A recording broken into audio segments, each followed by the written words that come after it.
नमस्कार विद्यार्थियों, मैं राजेश गुप्ता, सहायक आचार्य राजनीति विज्ञान, बाबू शोभाराम राजकीय कला महाविद्यालय अलवर। आज जिस हम टॉपिक पर चर्चा करेंगे वो रहा है राष्ट्रपति की आपातकालीन शक्तियां। राष्ट्रपति की आपातकालीन शक्तियां। इन आपातकालीन शक्तियों में हम जो अनुच्छेद 352 का जो प्रयोग है, युद्ध, बाहरी आक्रमण और सशस्त्र विद्रोह की स्थिति में जो राष्ट्रपति आपातकालीन शक्तियों का प्रयोग करते हैं, उनका अध्ययन मैं पूर्व के वीडियो में कर चुका हूं। वो पहला भाग था, अब ये दूसरा भाग है। इसके अंतर्गत हम अनुच्छेद 356 इसके अंतर्गत राष्ट्रपति जो आपातकालीन शक्तियों का प्रयोग करेंगे उनका हम अध्ययन करेंगे। अनुच्छेद 352 के तहत जो राष्ट्रीय आपातकाल की स्थिति है उसके संबंध में वीडियो मैं पूर्व में अपलोड कर चुका हूं, आप उसे देख सकते हैं। अब हम बात करते हैं अनुच्छेद 356। ये राष्ट्रपति की विशेष आपातकालीन शक्ति है।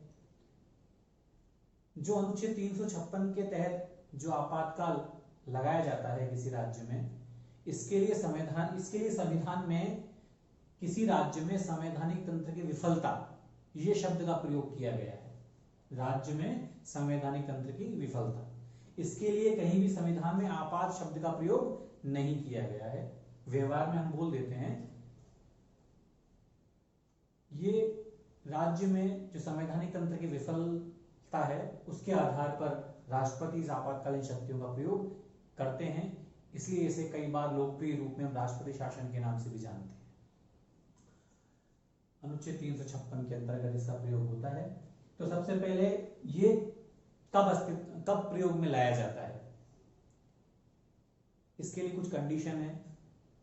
यदि राज्यपाल के प्रतिवेदन से, राज्यपाल की रिपोर्ट के आधार पर या किसी अन्य तरीके से राष्ट्रपति को ये अनुभव हो जाए कि किसी राज्य में, अमुक राज्य में जो संविधान के अनुसार उसका शासन नहीं चल रहा है, वहां संवैधानिक तंत्र विफल हो गया है, तो उस राज्य में राष्ट्रपति शासन की घोषणा कर सकते हैं। जैसे ही किसी राज्य में राष्ट्रपति शासन की घोषणा हो जाएगी, तत्काल प्रभाव से जो उसकी जो मंत्रिपरिषद है उसको निलंबित कर दिया जाता है, विधानसभा पुनर्जीवित रहती है। तो सबसे पहले कैसे होगा इसका प्रयोग, अस्तित्व में कैसे आएगा? सबसे पहले जो राष्ट्रपति है वह घोषणा करेंगे, किस आधार पर करेंगे? राज्यपाल की रिपोर्ट, जिस राज्य का वो राज्यपाल है उनकी रिपोर्ट के आधार पर या किसी अन्य तरीके से प्रतिवेदन प्राप्त हो जाए राष्ट्रपति को कि संबंधित राज्य में संविधान के अनुसार शासन नहीं चल रहा है, तो उस राज्य में वो राष्ट्रपति शासन की घोषणा कर सकते हैं। राष्ट्रपति शासन की घोषणा हो गई, उसके 2 महीने के अंदर, राष्ट्रपति घोषणा के 2 माह के अंदर संसद के दोनों सदनों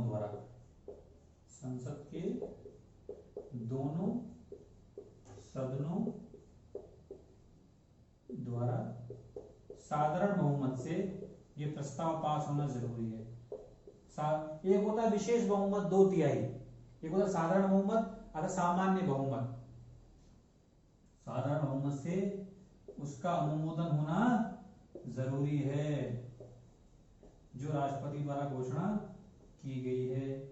यदि संसद द्वारा अनुमोदन नहीं होगा तो जो राष्ट्रपति घोषणा की गई है किसी राज्य में संवैधानिक तंत्र की विफलता पर, वो अस्तित्व में नहीं रहेगी।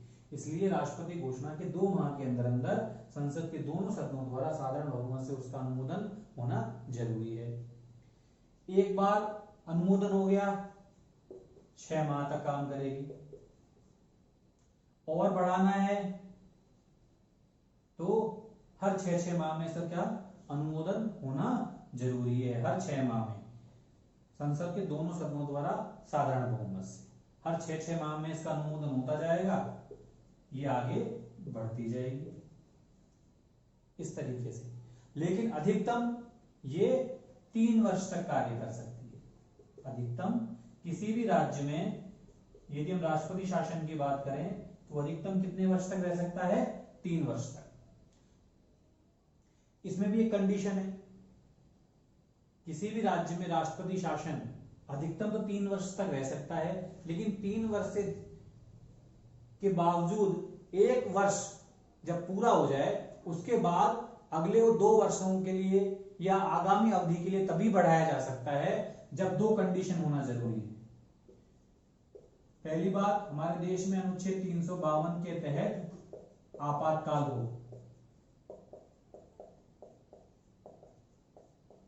और दूसरी कंडीशन होनी चाहिए जो हमारा केंद्रीय निर्वाचन आयोग है, केंद्रीय निर्वाचन आयोग ये कह दे कि उस राज्य में चुनाव करवाना संभव नहीं है, उस राज्य में चुनाव करवाना संभव नहीं है।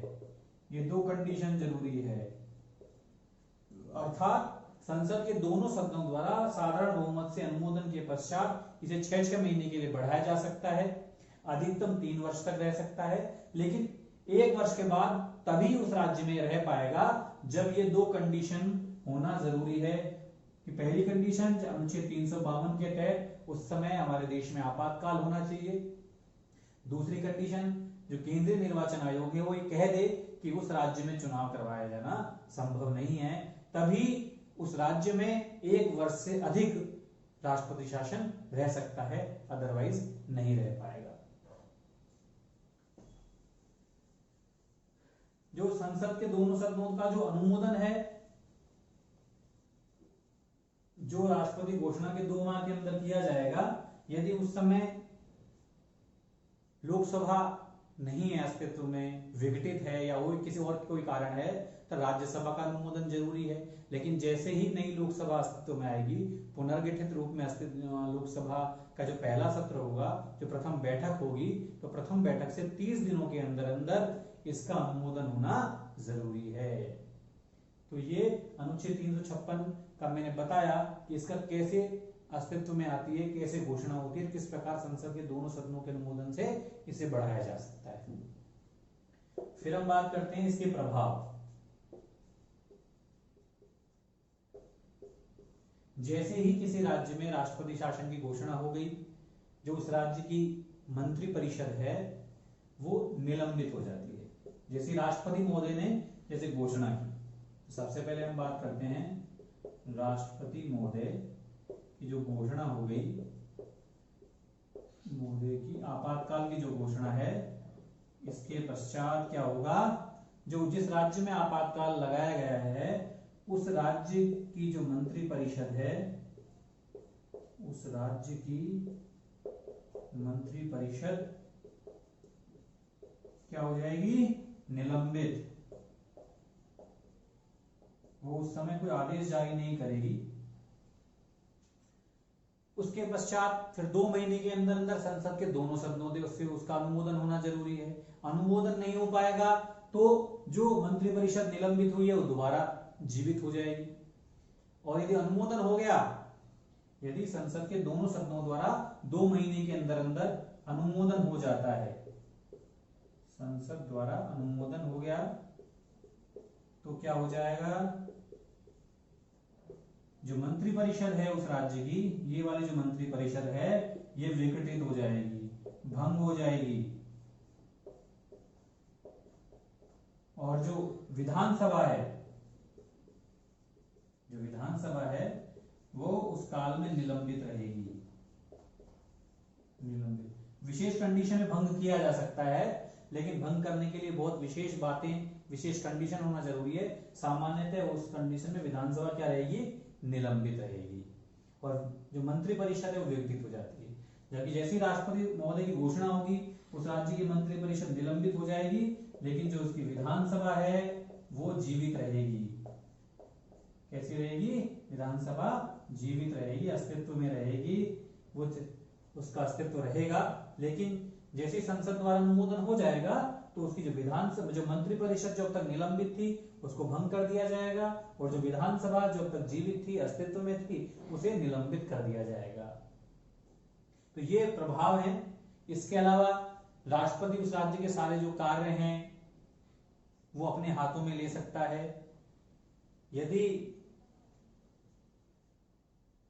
वहां पर मंत्रिपरिषद विघटित है, विधानसभा निलंबित हो जाती है, तो राष्ट्रपति स्वयं या जो अपने अधिकारीगण हैं, जैसे उदाहरण के लिए राज्यपाल महोदय के द्वारा उस राज्य का शासन चलाया जा सकता है।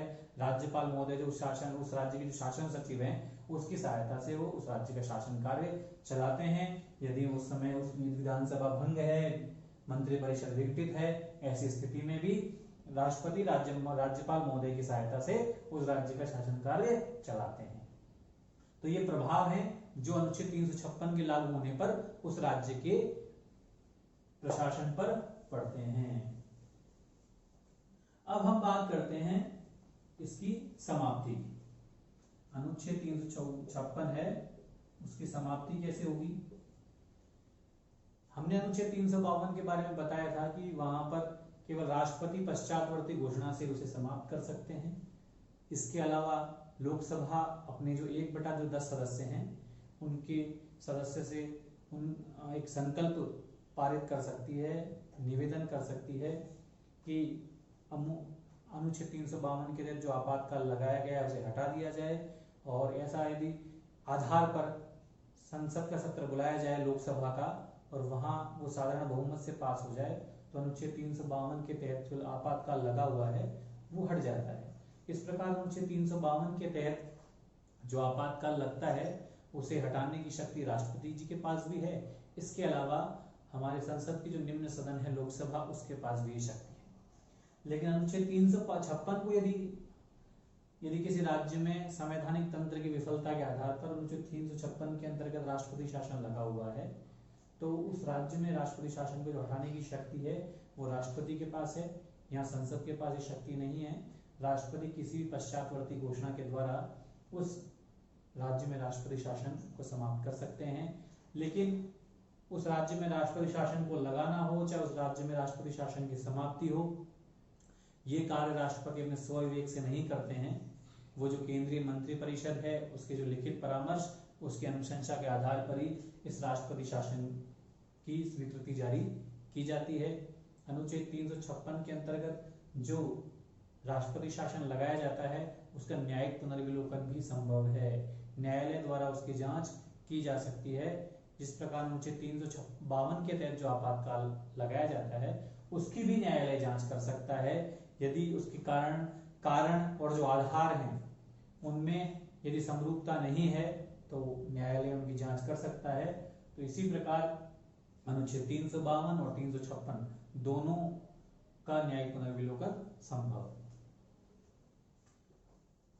तो हमने ये एक बात अभी नोट की अनुच्छेद 352 और अनुच्छेद 356 में। मैं 352 में अनुच्छेद 352 के बारे में पूर्व में वीडियो अपलोड कर चुका हूं। अभी मैंने 356 पढ़ाया है। ये राष्ट्रीय आपातकाल है, ये किसी राज्य में संवैधानिक तंत्र विफल होने पर ये लगता है। युद्ध, बाहरी आक्रमण, सशस्त्र विद्रोह की कंडीशन होनी चाहिए राष्ट्रीय आपातकाल के लिए अनुच्छेद 352 के तहत। अनुच्छेद 356 के तहत किसी राज्य में संवैधानिक तंत्र की विफलता एक प्रमुख कारण है। राज्यपाल के प्रतिवेदन से या अन्य किसी कारण से राष्ट्रपति को ज्ञात हो जाए तो अनुच्छेद 356 के तहत राष्ट्रपति शासन लगा सकते हैं। ये जैसे ही राष्ट्रपति की घोषणा होगी उसके बाद इस 1 माह के अंदर राष्ट्रपति की